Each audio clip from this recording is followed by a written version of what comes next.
All right, what's up, everybody? This is Daniel Barrett here from AdWords Nerds. As always, if you want to talk to me or my team about improving your online marketing for motivated seller leads, motivatedsellerleads.com. That's the place to go. Motivatedsellerleads.com. We do PPC, SEO, all that stuff. Okay, let's talk about this. I just said this really amazing interaction with someone online, and I have to share this. And this is going to directly reflect, and it kind of directly sort of teaches this lesson about your online marketing.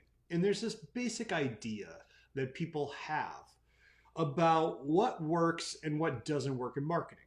Okay, like I'm sure you've done this. You've been driving down the highway and you see a billboard and it's particularly bad, right? Like the imagery is bad or the copy doesn't make any sense or whatever. And you just look at it and you think, how are they so dumb? How are they so stupid that they're spending money on this marketing that doesn't work? How could it possibly work? It's so bad. Right? And I'm sure you as an investor, right, you've had this experience where you send out yellow letters or you're sending out postcards or whatever it is. Maybe you're cold calling and you're doing deals, right? You're getting deals. You are profitable, but you will get someone that responds to you by saying, this is terrible. I can't believe no one would ever, sell a house this way. You're a scammer, you're a fraud, like whatever, right? Well, we all get this feedback. And there's an important lesson here, right? Which is people don't understand why they do the things that they do. Okay? They don't understand why they do the things that they do. They definitely don't understand why other people do things, right? We all don't understand why other people do stuff, but we really don't understand why we do things. And I'm going to show you this. This is on an ad that I was running.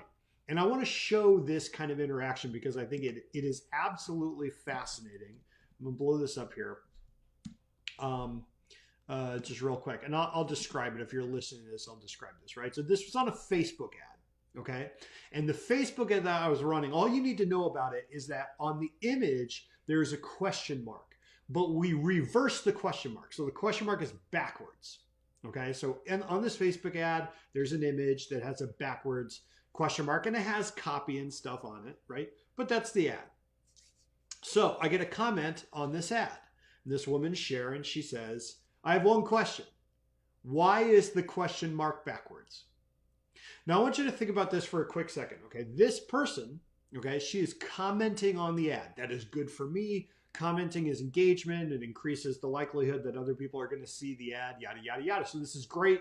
This is exactly what I wanted to happen. And you got to think too, this person has probably seen dozens of ads in their time on Facebook today, right? But they took time out to comment on this one. Why is the question mark backwards? And I respond kind of in a goofy way and I say, wouldn't you like to know? But then in a parentheses under it, I say, just kidding. This is a pattern interrupt. You expect it to look one way, and when that expectation is broken, it causes you to stop for a moment to process. That increases the likelihood that you'll stop scrolling and read the ad. So I'm literally telling her, I'm like, this is why I did this, because it's not a secret, right? I'm not hiding this. The reason that I reversed the question mark image is because I know people are going to think it's weird. They're going to stop for a second and look at it. And it's going to increase the likelihood that they interact with the ad. They're going to either like it or read it or commented it on it or whatever. This woman did that. She stopped, noticed the question mark, and then commented on the ad. Okay?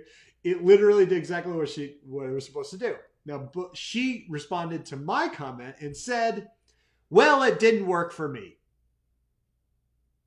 It didn't work for you? What are you talking about?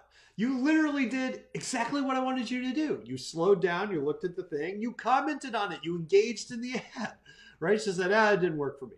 And here's the thing. She really thinks this ad did not work on her. And look, maybe she's not a good fit for the thing that I'm offering. Maybe she's not a good fit to be a client or to be a seller or whatever. I'm not saying that everybody that responds to the ad is going to be a sale. But in the game of Facebook ads, right, You've got to stand out. You've got to get people's attention. Otherwise, they just scroll right by you, right? It's called ad blindness. You don't even see it. You're just so used to filtering stuff out that it's stuff that grabs your attention that stays in your mind. And it doesn't have to be sort of over the top. Again, all I did was reverse this question mark in this ad. It's not a huge thing or whatever. It's just a little thing that interrupts their pattern of scroll, scroll, scroll. But to this woman, it didn't work. Why didn't it work? Because she's not really thinking through what's happening.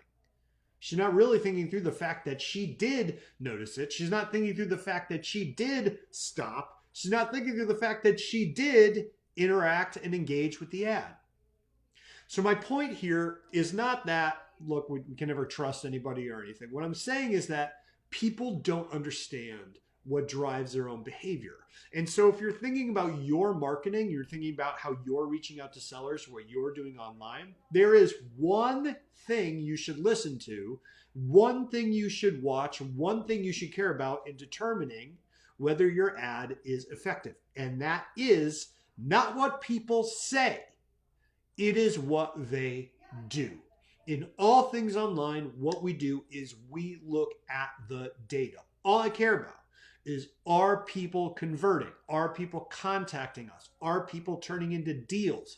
That's what matters. Not what people say, not that people say that no one's ever going to sell a house from a yellow letter, not that people say that your billboard is bad or that texting is dumb or that no one's ever going to sell their house off a cold call. What matters is what they do. And if you can remember that, you're going to open up this whole vista for yourself, because online marketing is the absolute best way to figure out what people are really going to do in real life for the minimal amount of money very, very quickly. I hope that makes sense. I thought this was a funny thing that happened to me, and you've probably noticed similar things in your marketing. Look, like I said, if you want to get into online marketing for real estate investing, you want to get more deals, you want to find more motivated sellers, motivatedsellerleads.com. That's the place to go. Grab a slot with me and my team, and we have you to walk you through a strategy specifically designed for your market. If you want to work with us, awesome. If you don't, take it, use it by yourself. Godspeed. As always, guys, this is Daniel Barrett from AdWords Nerds signing off. Cheers, everybody.